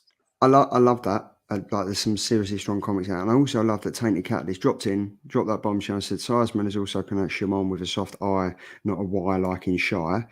And then he gave us some laughs. And then he turned around and said, yep, got to run. Have a great night, guys. Stay safe, stay sexy, Tainted Catalyst. See, we all make mistakes. It's fine. And night is spelled N-I-G-H-T, as in night, the dark night. So there we go. But yes, so that is the Indie Picks. And up next, we have the Killer Trades for No, April. we can text it over No, we don't. No, we don't. It's not for April 6th. It's No, for darling. April 12th, which is Echo next like week. Up with your first, Andy. What was it? This was mine, wasn't it? Yeah, This was like yours. shocking. I picked a DC book. So we've got Dark Knight's Death Metal trade paperback. Comes in at 232 pages. And for everybody who didn't pick up the singles or, in fact, the multiple hardback books as well, this is your opportunity to buy it in a soft trade paperback. It's going to come in about, 15, 16 quid there or thereabouts. Obviously written by Scott Snyder and the superb art by Greg Capullo. And it collects Dark Knight's Death Metal issues 1 to 7. So again, if you don't have the single issues, this is probably the one to go for. I'm looking like I really liked Dark Knight's Death Metal. It was something totally different, something totally out there, and it kind of tied into like various stories of like we've got Batman Who Laughs. It kind of ties in. Lex Luthor's in there and stuff like that. So yeah, I'm looking forward to reading this. I'm sure Dino's going to pick it up and do some fantastic picture that he does and draws everyone in to buy the bloody trade paperback. So yeah, check out Dino, check out his trade paperback images, and then I'm sure you'll be going down the bloody rabbit hole with that one. But yeah, again, this was you, Andy. Was it? Yeah. Okay. Cool. Yeah. It's been a long week, guys. So this is Time Before Time. This is Volume 2 trade paperback. This is 128 pages at roughly about 13 or 14 quid. Written by Ronan McConville and the absolutely fantastic Declan Shalvey, and art by Joe Palmer. We picked up and read a few of the issues in Volume 1. I really, really enjoyed it. And this collects Time Before Time from issue number 7 to 11. Some fantastic storytelling, some great art in this as well. So this might be the time to pick it up if you missed out on the. Are you still reading this? No, I've got it read. I've got it stacked to read. Yeah, but I've just not had the time to read it. But I'm looking forward to getting it. I switched off at issue number 4, I think, and I wanted to get back into it. Tom, did you continue reading this or not? No, literally same as you, mate. Read to issue 4, and I was like, do you know what? I think this deserves a trade rather than single issues. You know, when you just like get to a certain point with the book and you think, you know what, I'm just going to park this and then read it. It's like Transformers. I collect the Transformer issues, but they're only worth reading as a compendium or like as like a trade. Because unfortunately, each book, they're great, but if you don't read them consecutively quite quickly, you kind of lose it. I hate having to wait a month for stuff unless it's really engaged me. Do you know what I mean? And there we go. Connie said, I picked up Time Before Time, Volume 1 at the Declan Shalvey signing, but I haven't read it yet. Need to jump back into it. There's plenty of time, Connie. I've gone for this one. Image. No, this was you as well, Andy, I think. Was it? Oh, I don't know. It would be me. It's fine. It's fine. Image, House of Slaughter, Volume 1, trade paperback, the Discover Now edition. So this is 156 pages, $14.99, which is about $12.99. Written by James Tynion, art by Chris Sheehan. This is available next Wednesday. So, everyone, if you don't know what House of Slaughter is about, if you don't know what Something Is Killing the Children about, you've either been living in the woods, you've been living under a brick, or you just don't want to read it. If I'm being honest, this is. So, is this another like limited edition? From what I can gather, this is the House of Slaughter Volume 1, but it's a Discovery Now edition. So I don't know if they're doing some instant relationships between how this ties into Something Is Killing the Children. I don't know if there's additional artwork. I think it says one of the biggest series of 2021, collected for the first time exclusively for comic shops. So I don't know if it's going to be like Something Is Killing the Children when it came as the massive oversized book binder. I'm really, really not sure. Tom, have you got any privy to this? Yeah, it is. So basically, what you've just said is exactly what it is. So the House of Slaughter, the Something Is Killing the Children, I think it was Volume 1 came out or re-came out, or the compendium came out, as it were, and it came in a slipcase. So the House of Slaughter Volume 1 Discovery Now edition is exactly the same in a very similar style slipcase. So when you put them side by side, they look like twins. Does that make sense? Yes. Okay. So there's also, I don't know if you've got this in the next slide, but there's also the deluxe edition. So there's a deluxe edition of the House of Slaughter where it's got the black slipcase has got the teeth, just a white front. There's also a second version of that, which is for this, which is House of Slaughter version, but it's red. The House of Slaughter is red rather than white, which you've got with the Swordsman and the Children. Yeah. Okay. Boom. So it's just basically another money maker. They're putting a spin on it. Yeah. This is also not an Image book. I was going to. It isn't, is it? It's Boom Studio. It's been a very, very long week. It is Boom Studios, but the image of the book is correct. There we go. Yeah. There we go. Right. So up next we've got this is definitely by Image. Is this by Image? Please tell me. I don't know, mate. It is, yes. I only know the last one's by Boom because I ordered it. I couldn't tell you if Oblivion Song was by Marvel. Oblivion Song is by Image, and this is Oblivion Song, volume number 6, trade paperback, 128 issues, written by Rob Kirkman, obviously Walking Dead, fantastic that is. Art by Annalisa Leone and Lorenzo Di Felici. This is a decade ago. 300,000 citizens of Philadelphia were suddenly lost in oblivion. Now history has repeated itself. 3 more cities have swamped dimensions, igniting a final war between humans and Gozan. The final 6 issues are collected here. Collects Oblivion Song issues 31 to 36. So if you haven't, I don't think you can jump straight into this. No, not 31 issues deep. I tell you what, it's worth it though. It's one of the most underrated, best stories that I've read probably in the last 3 or 4 years. I really enjoy it. I've got every issue. I've been on it since issue number 1. I've heard good things about Oblivion Song. Yeah, it's superb. But yeah, cool. You've got a lot to invest in this. What did you say we're up to? 36? Yeah. 36, yeah. And Dino just confirmed that this is from Image, so I got that one right for once. And Oblivion Song is another one on my list, but I didn't know there were 6 volumes. Yep, this is what we're here for, just to give you that information that you so desperately needed. Nothing. 36 issues is nothing to catch up on. Try reading 521 issues of One Piece. No, thank you. No way. That's only halfway. Jesus Christ. Bloody hell. And to finish on, this is by DC. This is Thor. Marvel, I'm joking. Thor by Jason Aaron, volume 5. This is the hardcover, 232 pages, $39.99. This is by Jason Aaron. For me, the Thor run by Jason Aaron was pretty decent. I really enjoyed it. And the artist there's various art on this. So yeah, this is basically just tying in 5 volumes of the fantastic Jason Aaron run of Thor. Not really much more I can say about this. The fact is that it's one of the best Thor runs there is. Donny Cates done fantastically, but this collects 4 from 2018 issues 12 to 16 and King Thor issues 1 to 4 as well. So if you are, he does, doesn't he, Dino? He does. The dog on that cover does look really bored. He does, doesn't he? And he looks huge. He looks massive. But yeah, that is it. Trade paperbacks. Killer trades.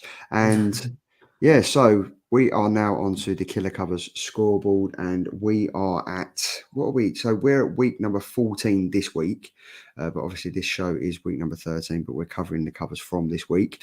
If we head over now, if we have a look at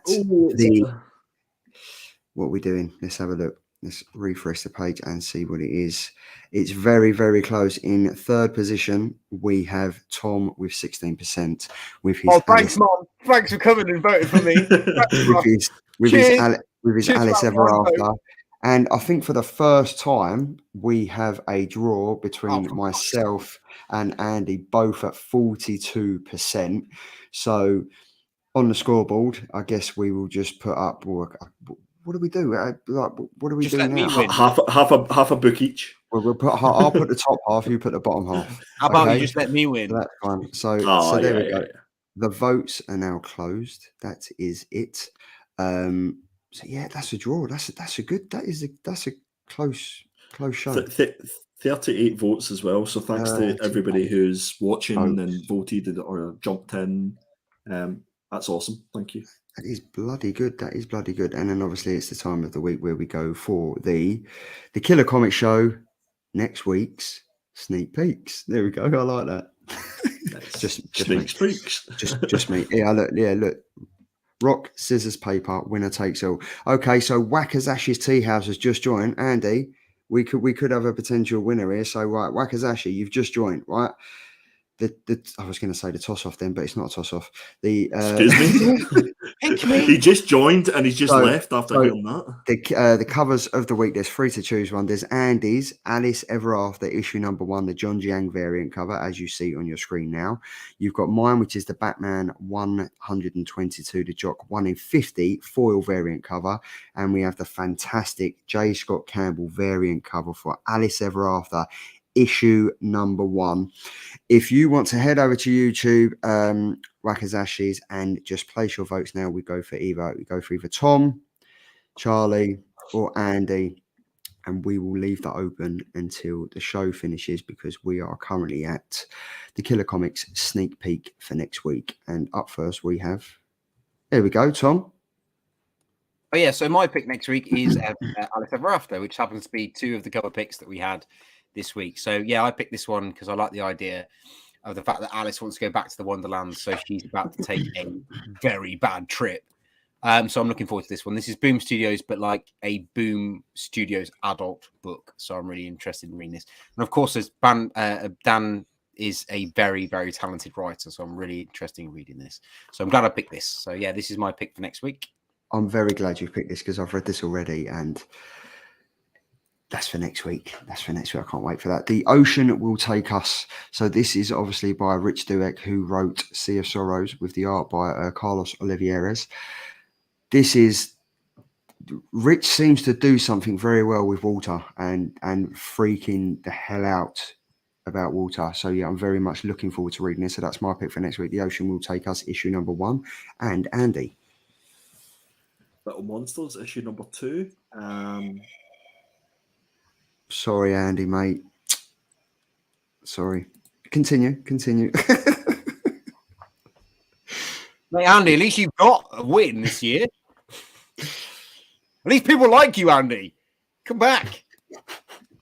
Little Monsters, issue number 2. Thanks everybody for joining the show. I'll see you next week. See you later. So yeah, so that's issue number 2. But guys, it's been another quality show, hasn't it? It's been Friday night. It's been thanks to everyone for joining us. I want to just give a massive thank you to Wakazashi's Tea House for just being part of the show and giving me the deciding vote. So thank you very much for that. It's always a pleasure. It's absolutely fantastic having every single one of you here this Friday night. It actually does mean a lot that you take your time out on a Friday or a Thursday every single week to join us in the chat and like engage with us and interact with us and everything. So it's enjoyable. It's why we do it. I get to spend the time with 2 of my best mates, talking comics, talking shit, and enjoying myself. So thank you very much for you 2 guys for putting up with me. Thank you to every single one in the chat for spending your time with us. And yeah, I just get a bit emotional. It's another week done. Now I've got to wait another week to see you guys again. The question is, guys, next week, back to Thursday, back to what we do normally. How are we feeling about this? Thursday, Friday, Thursday, Friday, Thursday. What do you think? I like Thursdays. I do Tom? like Thursday. Tom? I didn't realise that question was aimed at us. I thought you was talking to the chat. No. I can't do Fridays normally. Thursday it is, everybody. We'll see you next Thursday. Thursday We look is. forward to it. Well done, chaps. Awesome show, guys. It's been magmotional. Magmotional. Thanks all. Great show, boys. Fun time Friday, Sunday lunch. And yeah, we've got good anytime here. Oh, you fun little fucker, you. Wow. What a way to end the show, eh? Thursdays. There we go. Great show, guys. But thanks to everyone that joined in the chat. Thanks for the 38 people that voted. And enjoy your weekend. The one person that voted. Cheers. Thanks to that one person. I have a request. Go on then. Go. If you haven't hit that thumbs up, please do so. And if you haven't subscribed, or you know how somebody that hasn't subscribed yet, that'd be really cool as well. Fuzzy If you wants haven't hit the dingly bell, so you get the notifications. Make sure you do, because it is well worth smashing that dingly bell so you don't ever miss when we're on. It also tells you when we're on in advance.